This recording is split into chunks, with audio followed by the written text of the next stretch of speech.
Duncan only sees her husband once or twice a week. 10 months ago, retired Major General Alastair Duncan was admitted to a secure psychiatric unit after his mental health deteriorated. He'd been suffering from PTSD for several years following service in Bosnia in the 90s. At the time, he commanded a battalion and witnessed many atrocities. On top of that, his vehicle was blown up by a landmine and he had to pick his way out of a minefield.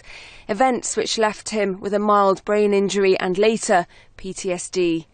Then, in the year 2000, he was given Lariam before deploying to Sierra Leone. And apparently immediately had an adverse reaction, but for some reason appears to have gone on taking it for 6 months. We don't really quite know why, and he can't remember why. He just knew that, as he said to me at the time, I was having bad dreams anyway after Bosnia. I didn't really realise how serious these dreams were.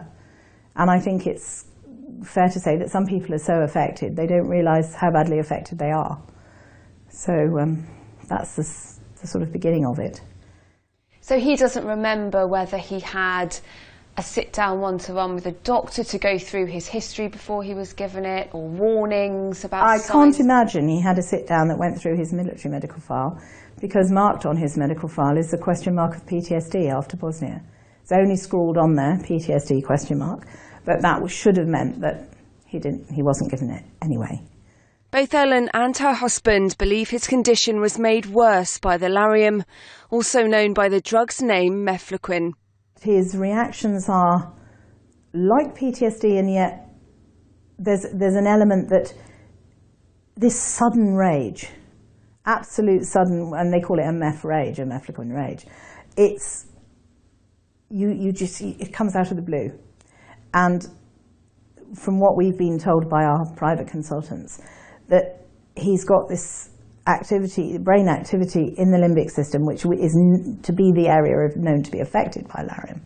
And therefore, it is very difficult to differentiate. And this is the argument against using Lariam with our forces, because it compounds and confounds the diagnosis of PTSD and mild traumatic brain injury. So it alone can cause similar effects, similar symptoms as those things. These are Alastair Duncan's medical records, which we're showing with his permission. In November 2000, his adverse reaction to Lariam is clearly marked. Despite suffering side effects, 3 months later, on the 9th of February 2001, his records show he was still taking the drug. The entry says he was taking it at night, and that seems okay. The following year, the records show Alastair Duncan was issued urgent medical warning tags highlighting an allergy to Lariam. Warning tags were issued again 2 years later. As I've said it several times, I just believe it's the worst and most insidious form of friendly fire. And we can't go on doing this.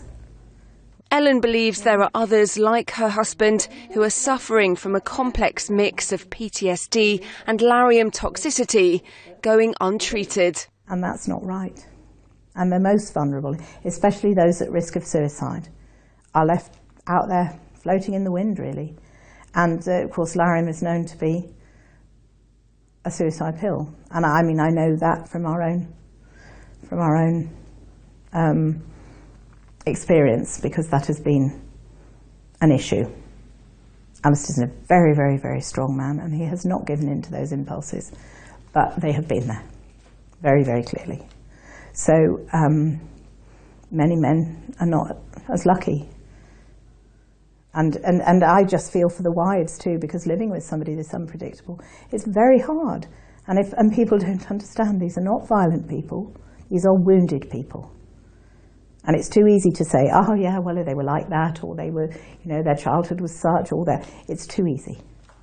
We need to find out more about this drug and stop giving it, find out more about it before we give it to our guys. Ellen accepts her husband's is a difficult case and Lariam is not the only cause, but she believes it is a contributing factor to his ill mental health.